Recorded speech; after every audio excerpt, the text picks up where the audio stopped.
Hey guys, what's going on? Dilksy here, and I am here to bring you the tutorial side of my entry to the Sony Vegas contest. I'm sure you all would have seen the first part of it, the video one.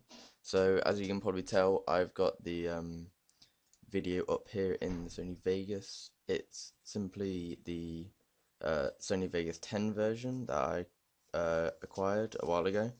Um, so to start off things, I'm going to show you basically each part, and well, I'm not going to be able to show you everything that I did, mainly because there's a lot of cutting of clips, there's a lot of editing, there's a lot of stuff that it would make a 20-minute long video, but I've got the time, so let's do this, guys.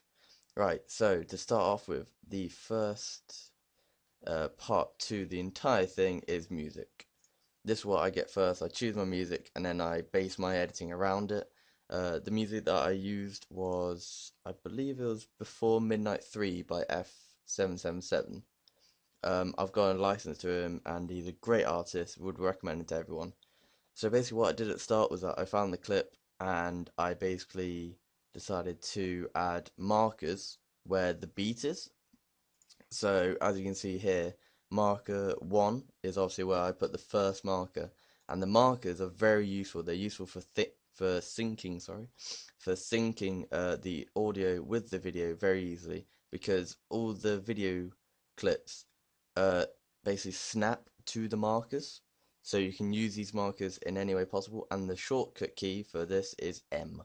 M to put a marker, and you can leave a little bit of text, but I don't really do that because I don't find the need for text in my kind of thing. I don't need to put beat 1, beat 2, beat 3. I kind of know what I'm using my markers for. But obviously, everyone's preference, they can use it whatever they like. So that's what I do first. I get the audio and I put markers where the beats are. Now that it takes a lot of time, it takes tweaking a bit, and you can zoom in and out like really close to obviously like here on beat 2. I might have missed it by a few milliseconds, but obviously it's all human error. I mean, you could spend hours trying to get the perfect sync, but I mean, it's one of those situations where you balance time with um how how good you want it to be, I guess.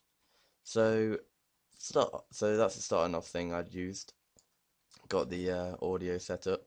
Then also this is how I always like to do it. For the first few seconds, I'd add a little fade in. So a nice little fade, and all you do by this is you simply go to the top left of the clip until you see this icon here. It's like a quarter circle symbol, and then just left click and drag to the right, or well, yeah, to the right, and then also you can see that it snaps to where the scrubber is. This is what I like to call it anyway. This thing, this is the scrubber here. This thing here. And basically you can put this anywhere. And what I like to do is I like to sync the audio with like perfectly with the video. So with the video clip that you start off with, you can also have it so it's perfectly faded in with the audio, which is always a good thing. So that's what I do with the audio, guys. I've also got obviously my own recordings of me saying the welcome to Oblivion thing. I record that in Audacity. And to get the audio level lower on the actual, I'm just gonna get rid of this because just to show you the big basis of it all. Um, there is a way to simply have the opacity lower on the audio. So when I had Welcome to Oblivion come off, I wanted the background music to be lower so that you could hear it easier. So basically what I did is that I have, you can simply, at the top of the audio clips, you can see that there's an arrow pointing upwards, an arrow pointing down, and it says gain is 0.0. Basically left click that, and you can basically drag down, and obviously the lower you go, you can see the audio is getting smaller and smaller until obviously you can get to nothing. And obviously this can be a great tool, so you can have it at like lower for a time, and then obviously as you can see here, I simply cut the audio clip using S. S is to cut the clips, and basically just cut the clip and lower and put more gain on it, so to slowly fade back into the normal beat and the normal volume. So that's how I did that. I have these just on normal. Obviously here as well you can see that I have a minus 10 decibels, mainly because I found the music to be quite loud. So I normally, so I had that lowered by minus 10, and that's simply just in this box here, you just put -10, and that lowers the entire audio track, so all of it by -10. So that's the audio side of it, and obviously at the end I've got another fade, which is obviously the same kind of thing, you just top right and drag over. The next thing on it will be the video. So the first bit is the cinematic, and basically I got this offline. There's tons and tons and tons of cinematics out there that people can get. They're in editing packs. There's some channels specifically designed for cinematics, so they like release them weekly. And I can't remember where I got this one because I've just clumped them all together, and simply that's how I've done that. So I gained the cinematic, drag and drop from your Explorer tab here. So I will find it. It is in editing, video effects, cinematic. Oh no, wrong one. Cinematics, Modern Warfare 3, Underground, and then I do believe it was the top one or the second. So literally just left click, hold down, and drag in. That's how you do it. That's basically what you do. So that's how I got the first cinematic in. Then obviously it goes into the actual clip here, but I'll go into that later. I'm just going to cover the starting basis, the part one of the thing, of the one clip edit. So I'll just maximize these out a bit. Now these are the text files. So basically what I did here was I went into media generators, text tab, and chose the default text here. And I simply dragged it in, and I'll just do an example up here. And obviously when you do this, you will get the text appear, and you can put in whatever you want. And what I did is I can just delete that one. I'll go into the edit media generated media here to bring up the tab again. So I have welcome here, and I simply had the placement higher up in this tab here, just quite simply done that. And the properties are all the same, nothing changed there, nothing at all. And basically I had that from the start, had a fade in as well, which is useful. And sorry if you can hear my flatmates, everyone's just woken up, it's almost 6:30. So just edit, got the fade in, and then I went into this one here. Oh no, sorry, that's the wrong shortcut. I right clicked and went video event pan and crop. Now what this is basically, you will see in the top right, as I move, let me just put it on that so it doesn't go up and down as well. As you can see, as I drag this from side to side, you can see how the text is moving from side to side. And this is basically what I did. So I had it starting off from on the far right, so it wasn't a here, and then on the second keyframe. So this is all keyframed in, keyframe animation. So the first keyframe is always there, and roughly where I wanted it to appear, I wanted quite a slow animation in, so it took a few seconds, and then I added in a keyframe here by simply doing that by pressing plus, or by simply having it anywhere on the thing and moving it a bit, you add a keyframes straight away. And basically that's how I did the keyframe in.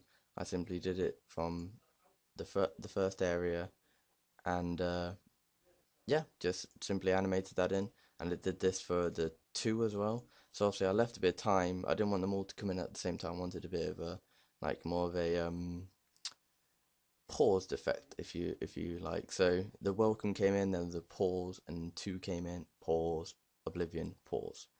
So I simply did the same technique and just had the clip shorter, and you simply do this by having left click and drag. You can move all this kind of stuff. And as you saw there, did you see how it went over? That's basically like when you get the generated media, it shows a duration here of 10 seconds. If you go over 10 seconds, then it's basically looping it and basically making another version of it. You can change this by going edit generated media and changing it to 15 or 20 or however long you want. So now moving on, I did 2, and also that came in from the other direction, and then Oblivion came in from the bottom. So again, I'll just show you quickly. I had it from the top a bit, and then from here put it onto the like main area, and obviously I changed the positions in the edit generated media place, so I had the placement a bit lower. So it was that simple, guys, and I simply synced up the Oblivion and stuff like that with markers again, using these marker tools, using them well. And that's basically how I did part 1 of the whole uh, well, the whole part one, the cutscene, if you like, the cinematic before, and to build up the atmosphere and the actual thing. So moving on to the next part, this is where I have the video clip actually start. This is where you have the first beat come in. So this is where I have the starting part. So I had it so it went straight into the action. The first beat was where he was zooming in, and the first kill happens within the second beat. So basically what I did is I had it so I found where the second beat was in the video. So I'll get an example here. I'm looking clips, PVR 143, montage clips. So just drag this one in for example. Basically what I do is that I have the whole clip rendered and stuff. So you find where you want it to, you find where he hits the shot. If, for example, so here, and I pressed S. So you have now the cut clip. So now you can sync it up. You can have it specifically so that when he shoots, it syncs perfectly. That's how I basically did it. And now I've got a large amount of I seem to have a lot of tracks all of a sudden, so let me just sort these out. 1, 2, 3, yep, that's fine. Okay, so that's basically what I did there. I basically found where exactly he hit the shot, so it was perfectly synced, and I had it hit the beat. And then obviously before that I had the clip, and just you can either simply, like for example, delete that clip and just left click out, so you can have it all in the same clip, which is obviously some people like to do that, so they have it perfectly like sized and stuff. It is a very good technique. I like to use it from time to time, but also I like to have it so it's cut, so I can so it's not a one clip, and I like to have it cut so I can have, for example, an instant color change or something like that. It's an instant color correction. So that's always good. Obviously, I wouldn't allow it. You'd have to keyframe it in, and I just find it easier to have if you want an effect to happen instantly, to cut the clip and have it instantly happen on sync beat kind of thing. Hope I'm being quite clear, guys. I'm sorry if I'm a bit fast for you guys, but obviously I'm using not very advanced techniques. It's just quite simply syncing, using text, using the markers, and there is an advanced thing that I'm going to show you how to do in a few minutes time. So we have the first video clip, and simply have it so that when the hit beats, well, when the hit in the beat of the song happens, the shot is taken in the video clip. And then what I basically did here is I had a slow motion effect on the zooming out, as it were. I like this effect mainly because it's a nice effect just to slow down a bit, and just to show like the reload animation and stuff like that. And I like it. I like this kind of technique of how it's really fast paced and then slows down after the clip is taken, instead of slow mo before the clip's taken, take the shot and then slow mo again. I like more shot fast and then uh, slow motion afterwards. And basically, how you do this effect, guys, is instead of, you know how left click drag out, left click hold drag out is how to make the clip longer. Basically, you can have control, holding control, and you can see there the icon changes, control and left click, and basically this allows you to slow mo the clip the further you go out, or you can also speed it up if you go further in. So this is very simple slow motion, or speed up, whichever one you want to prefer, because some people like to speed up then slow down and so on. I find that the speed up, sometimes you lose quite a lot of quality, and also a very good tip is do not slow mo to the maximum, because obviously the clip can only slow motion so far before it starts to really lose quality. And I found just like there's for example, I will just show you quickly, move this aside. I'm holding down left control left click, and that's the maximum there. I can't move it any further. But obviously at this stage it's going to be really slow motion and it's going to lose a lot of quality. So you don't want to go to the maximum, guys. You want to have it at, I would say, about half motion, half speed, because I find that it doesn't lose too much quality and it's still good clip and like not too slow. So moving on, we have that's the first hit, and then he slow mode back to norm pace. Shot for the second one is taken there. So again, just cut the clip, had it synced up, and then simple slow motion out, and then back to normal. And then it was quite a fast one here, so it's a lot of messing around with slow motion and cutting clips and cutting areas and stuff like that to get it so the video hits properly. Obviously, I skipped that beat because obviously you can't if you have a really fast paced beat, you can't make it so the video clip hits every single beat. It's better to miss a beat and then hit the next one and not slow motion or speed up a lot. It's better to not try and fit the video clip into a fast beat. It's better to pace it out more, have a slower beat if it is what you prefer. I mean, in this one it's quite a fast beat. There's beats all the time, but obviously as you can see here, I miss two beats here. Was thinking and I hit it on the next one. So it keeps the quality and it keeps like so it's not slow mode and fast pace all the time. So here, as you can see, in the video clip it's quite fast. I take a shot and then zoom in immediately. So I slow mo quite a lot there. So straight after the hit I slow mo, then speed up, and then I'm getting ready for the next clip. And then obviously hits the fourth clip, or fourth hit as it were in the video, hits it with the sync, and then that's a nice little color correction effect there that I'm going to show you how to do. Then cuts to the end part, just a text there and a fade out, and the music fades out as well. So that's how I did that. It was simple cutting, slow motion, speeding up in areas, hitting the sync spots with the markers used. And now basically I'm going to show you how to do the text effect. Excuse me. Uh, the text effect in the top right corner here, as you can see, 1, 2, 3, 4. It's very simple. It's simple text. Use here, same again, sample text. And I'll just go into the generated media. As you can see, number 1, placement, top right corner. And I simply have it 1, and then when the keyframe so the animation is hit for the second one, I simply change it to 2, and then when the third one, 3, and so on 4. Very simple effect, guys, and some people like it, some people don't. I find it quite good in a sense, quite interesting to use, and I like it. So that's how to do that. Also, I'm going to show you how to do the color correction. The cinematic itself had a good color correction itself, so I'm going to show you how to do the color correction I used. So here you go, guys. Here it is. I simply used in video effects, where are we? Color corrector. Yeah, color corrector.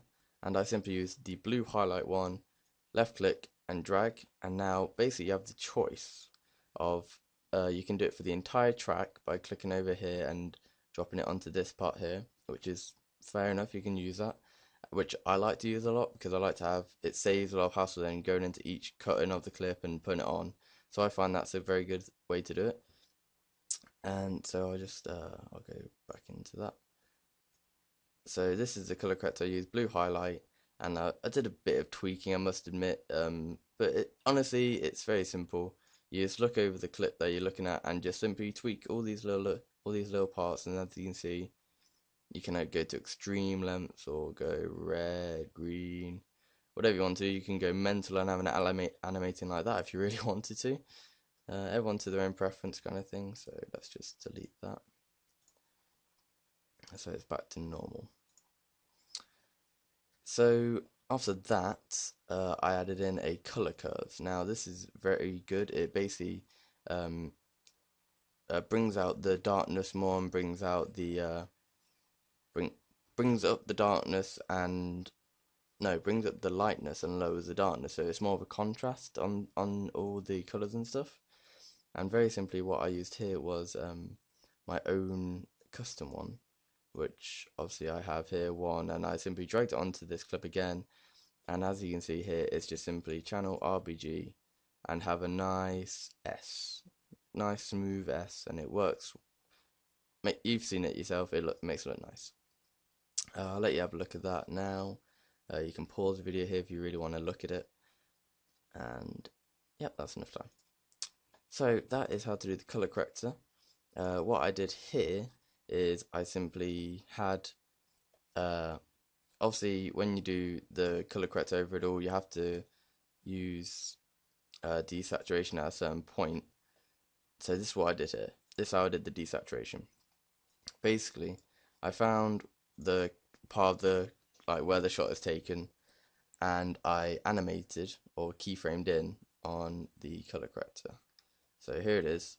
Obviously, I did it a bit earlier to do with the height map, which I'll show you how to do in a minute, guys. Don't worry, that's coming up.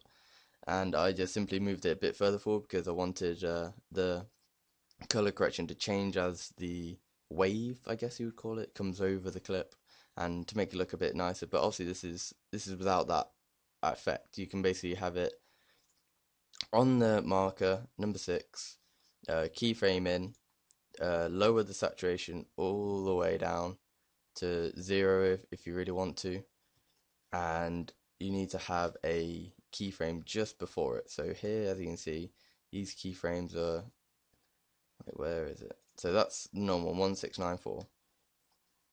So here I've just copied that clip over by holding Control and left click. You can copy the keyframes. So let's just delete them quickly.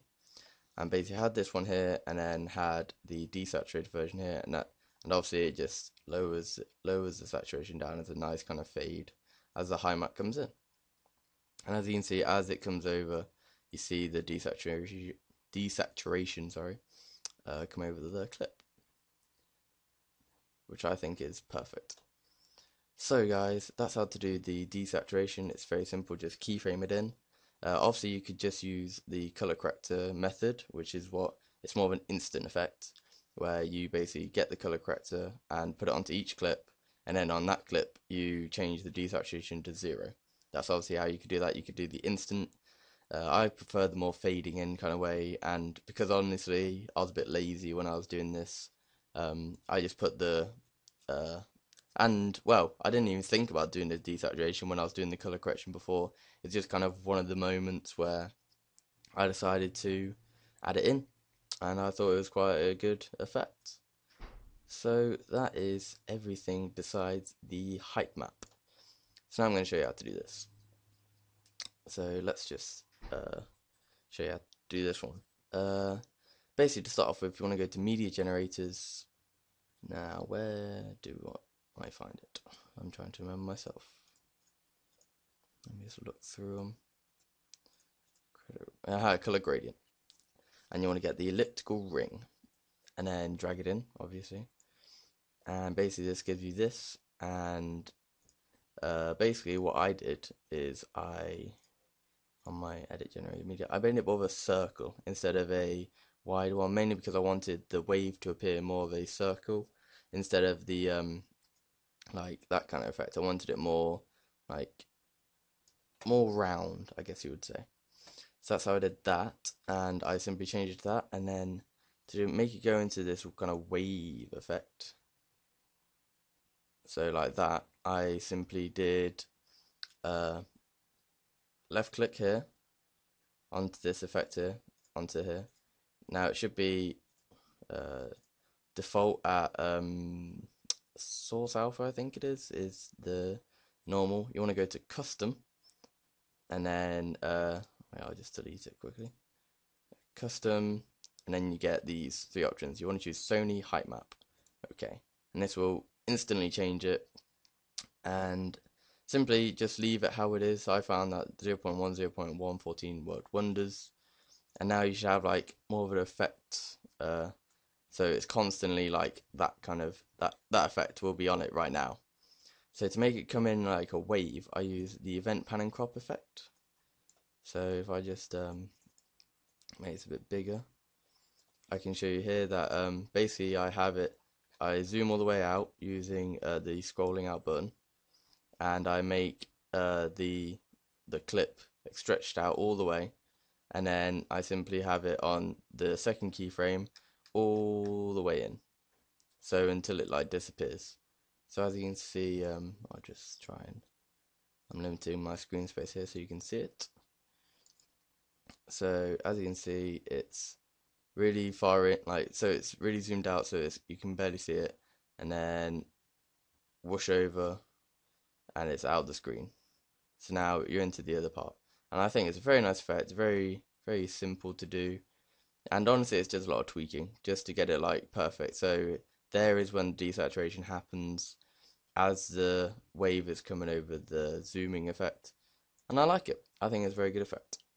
So guys, I think I've covered everything possible. I don't think I've left anything out. Let me just check. No, I think I've covered everything. I'm sorry if I went over it a bit fast. Obviously, this is a 25-minute video already, so I've gone into in-depth kind of thing. I hope you understood it all. Please do leave in the comments if you need any help. I will be sure to help you out. Thank you very much for watching, guys, and peace out.